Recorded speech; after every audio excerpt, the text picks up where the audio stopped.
কর্মসূচি প্রত্যাহারের পর স্বাভাবিক এনবিআর রাজস্ব আদায় প্রায় 3,61,000 কোটি টাকা। আজকে সকাল 10টা পর্যন্ত আমাদের রেভিনিউ আদায় হয়েছে 3,60,922 কোটি টাকা।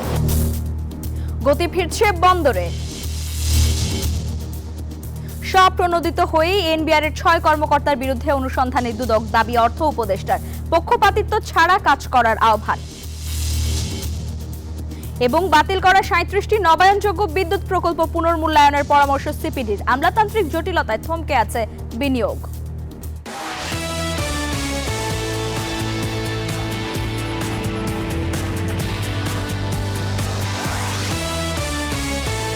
আমন্ত্রণ ব্যবসা বাণিজ্য আর অর্থনীতির সবশেষ খবর নিয়ে নিউজ 24 এর নিয়মিত আয়োজন পূবালী ব্যাংক পিএলসি বিজনেস টাইমে। সঙ্গে আছি আমি লাইবা জান্নাত। চলতি অর্থ বছরের শেষ দিন পর্যন্ত প্রায় 3.5 লাখ কোটি টাকার রাজস্ব আদায় হয়েছে। ঘাটতির পরিমাণ প্রায় 1 লাখ কোটি টাকা। সোমবার দুপুরে নিজ কার্যালয়ে সাংবাদিকদের এই তথ্য দিয়েছেন এনবিআর চেয়ারম্যান মোহাম্মদ আব্দুর রহমান খান।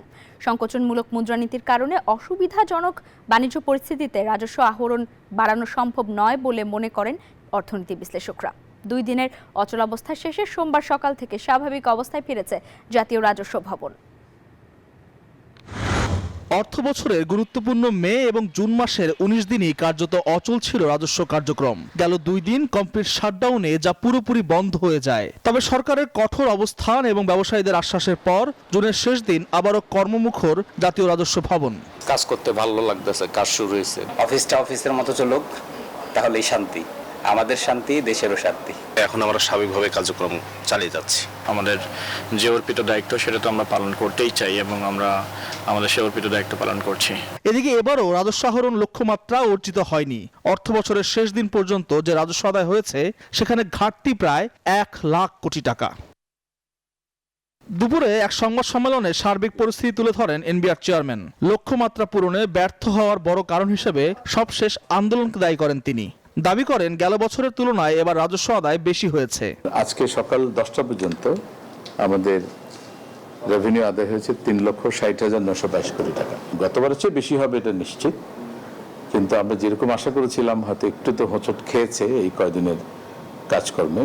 আমরা আশা করি যে আমাদের আর এ ধরনের বড় কোনো হয়তো ইয়ের মধ্যে আমাদের যেতে হবে না, সমস্যার মধ্যে দিয়ে যেতে হবে না। অর্থনীতিবিদরা বলছেন আয়ের পরিধি বৃদ্ধি না করলে রাজস্ব আদায় বাড়ানো সম্ভব নয়। ব্যবসা বাণিজ্যের যে অবস্থা বর্তমানে রয়েছে, যেখানে একটা কঠোর সংকোচনমূলক মুদ্রানীতি প্রয়োগ করা হয়েছে, যেখানে ব্যবসা বাণিজ্য আসলে সত্যিকার অর্থে কিন্তু ক্ষতিগ্রস্ত হচ্ছে। এখন আপনি যদি আয়ের পরিধি বৃদ্ধি না করতে পারেন তাহলে কিন্তু আপনার রাজস্বের কিন্তু বৃদ্ধি হওয়ার কিন্তু কোনো সম্ভাবনা কিন্তু, এবং লক্ষ্যমাত্রা তো দূরের কথা, আপনার রাজস্ব বৃদ্ধি হওয়ারও কিন্তু কোনো সম্ভাবনা নেই। রাজস্ব আদায়ে গতি ফেরাতে অতীত ভুলে এনবিআর কর্মকর্তা কর্মচারীরা একযোগে কাজ করবেন বলে প্রত্যাশা খাত সংশ্লিষ্টদের। আল মোহাম্মেদুল খান, নিউজ 24, ঢাকা।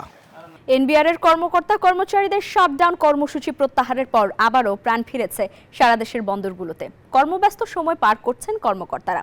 সকাল থেকেই পুরো দমে চলছে বন্দর ও কাস্টমসের কার্যক্রম। স্বাভাবিক হয়েছে আমদানি রপ্তানি কার্যক্রমও। বিস্তারিত দেখুন ডেস্ক রিপোর্টে।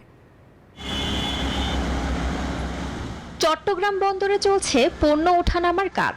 কাস্টমসে শুরু হয়েছে শুল্কায়ন। বন্দরে আটকা পড়া 40,000 কন্টেইনার দ্রুত সময়ে খালাসের চেষ্টা অব্যাহত রেখেছেন বলে জানিয়েছেন বন্দর সচিব। বেনাপোল কাস্টমসের কর্মকর্তা কর্মচারীরা কাজে যোগ দেয় দীর্ঘ 12 দিন পর কর্মচাঞ্চল্য ফিরেছে বেনাপোল কাস্টমস হাউসে। শুরু হয়েছে আমদানি ও রপ্তানি কার্যক্রম।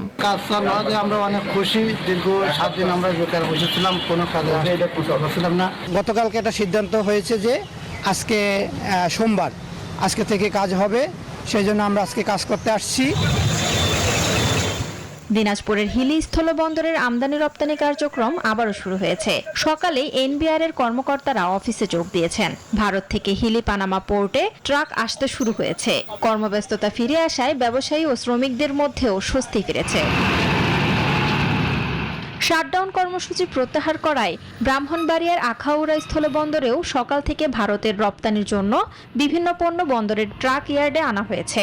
আন্দোলন প্রত্যাহার করার খবর পাওয়ার সাথে সাথে আমরা বিভিন্ন অঞ্চল থেকে আমাদের মাল ইনপুট করতে আরম্ভ করছি। চাঁপাইনবাবগঞ্জ সোনা মসজিদ স্থলবন্দরে আমদানি রপ্তানি কার্যক্রম পুরোদমে চলছে। কাস্টমস কর্তৃপক্ষ বলছেন বন্দরে কার্যক্রম শুরু হওয়ায় ক্ষতি হওয়া রাজস্ব পুষিয়ে নেওয়া সম্ভব হবে। অফিসে এসে খুব দ্রুত কাজগুলো শুরু করেছি। প্রথম গাড়িটাই আমাদের এক্সপোর্টের গাড়ি 9:50-এর দিকেই ভারতের দিকে চলে গেছে এবং পাশাপাশি একই সময়ে ভারতীয় পণ্যবাহী ট্রাক পাথর নিয়ে এসছে। এই যে দুদিন বন্ধ থাকলো, অনাহারে দিন যাপন করছে, আর 2-4 দিন থাকলে তো শ্রমিকরা মানে অস্থিরতা বোধ করতো এবং এখানে সন্ত্রাসী ভাব শুরু হয়ে যেত। দেশের অর্থনীতিকে সচল রাখতে বন্দরগুলোকে আন্দোলনের আওতামুক্ত রাখার দাবি জানান ব্যবসায়ীরা। শান্তা ইসলাম, ডেস্ক রিপোর্ট, নিউজ 24। সরকারের হস্তক্ষেপে নয়, দুদক স্বপ্রণোদিত হয়েই এনবিআরের 6 কর্মকর্তার বিরুদ্ধে অনুসন্ধান শুরু করেছে বলে জানিয়েছেন অর্থ উপদেষ্টা ডক্টর সালেউদ্দিন আহমেদ। সোমবার সচিবালয়ে অর্থ বিভাগের মনিটরিং সেলের কর্মসূচি উদ্বোধন শেষে এসব কথা বলেন তিনি। অর্থ উপদেষ্টা বলেন, পোর্ট বন্ধ করে এনবিআর কর্মকর্তাদের আন্দোলন অগ্রহণযোগ্য ছিল। এতে দেশের অনেক ক্ষতি হয়েছে। সরকারি কর্মচারী হয়ে তারা এটা করতে পারেন না। জাতীয় স্বার্থে কখনো এমনটি করা উচিত হয়নি তাদের।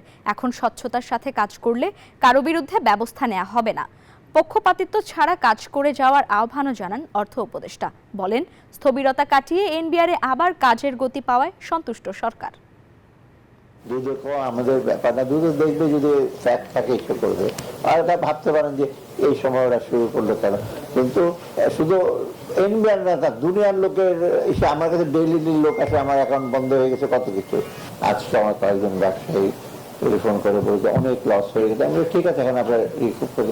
এটা কিন্তু কোনো ক্রমই কিন্তু গ্রহণযোগ্য না। এটা সরকারের সাথে একটা ইস্যু থাকতে পারে, কিন্তু একটা জাতীয় স্বার্থে একদম বন্ধ করে দেয় একটা সার্ভিস, এটা কোনো যুক্তিটা গ্রহণযোগ্য।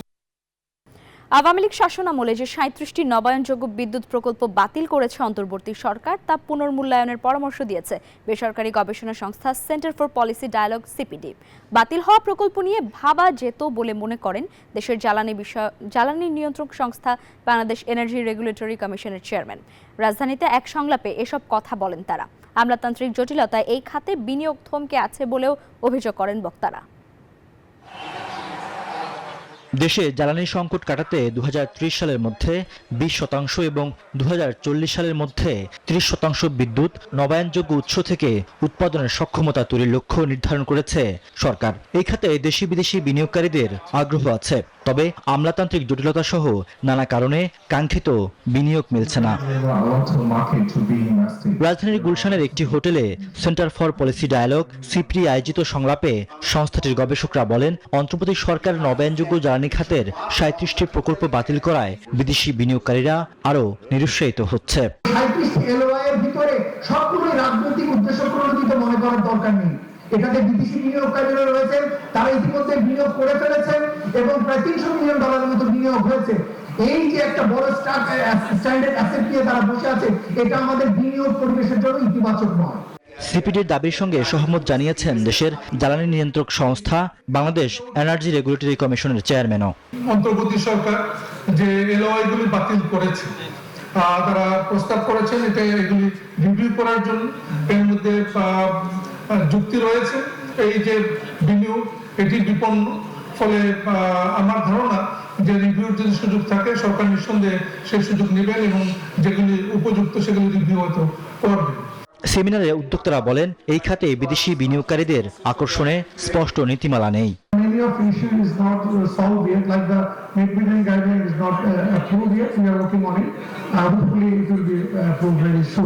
Try to see that for most of the economy, emerging economy of developing countries. বিনিয়োগকারীদের আস্থা ফেরাতে বেশ কিছু পদক্ষেপ নেওয়া হয়েছে বলে জানিয়েছে বিনিয়োগ উন্নয়ন কর্তৃপক্ষ বিডা। আমরা চেষ্টা করছি আমাদের যেগুলি প্রায়োরিটি কান্ট্রি আছে বা দেশ আছে, যেমন চায়না একটি প্রায়োরিটি ইনভেস্টমেন্ট কান্ট্রি, সেখানে যাতে আমাদের রিপ্রেজেন্টেটিভ থাকে এবং যারা ওই দেশীয় ভাষায় কথা বলতে পারে, যাতে ইনভেস্টরদের জন্য আসা সহজ হয়। বিনিয়োগ জটিলতা নিরসনে সব সেবা ডিজিটাল করা হবে বলেও জানায় সংস্থাটি। কিভাবে আমরা আমাদের প্রসেসগুলোকে এমন ভাবে শক্তভাবে তৈরি করতে পারি। রিয়াদ সুমন, নিউজ 24, ঢাকা। দেশের নিরাপত্তার সঙ্গে সরাসরি যুক্ত হলেও স্থলবন্দরগুলোর নিরাপত্তা ব্যবস্থায় ঘাটতির অভিযোগ তুলেছেন নৌপরিবহন ও শ্রম উপদেষ্টা ব্রিগেডিয়ার জেনারেল অবসরপ্রাপ্ত ডক্টর এম সাখাওয়াত হোসেন। সকালে বাংলাদেশ স্থলবন্দর কর্তৃপক্ষের 24তম প্রতিষ্ঠা বার্ষিকী উপলক্ষে আয়োজিত অনুষ্ঠানে এসব কথা বলেন তিনি। বলেন, সীমিত সংখ্যক নিরাপত্তা কর্মী থাকার পাশাপাশি তাদের একটি অংশ চোরাচালানের সঙ্গে জড়িত বলে অভিযোগ রয়েছে। এ সময় জাতীয় স্বার্থ রক্ষায় বন্দর ব্যবস্থাপনা আরও উন্নত করতে বন্দরে নিরাপত্তা জোরদার করার ওপরও গুরুত্বারোপ করার আশা প্রকাশ করেন উপদেষ্টা।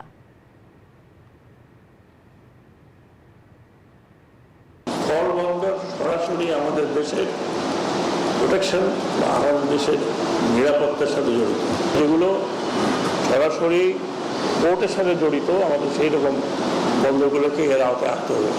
বাকিগুলোকে হয়তো আসবে স্ট্র্যাটেজিতে, সেখানে আসবে যে how to open and maintenance of port, এইগুলোর ডিফেন্সের দরকার আছে। দর্শক, আর এই ছিল পূবালী ব্যাংক পিএলসি বিজনেস টাইমসের এখনকার মতো আয়োজন। এতক্ষণ সঙ্গে থাকার জন্য ধন্যবাদ সবাইকে।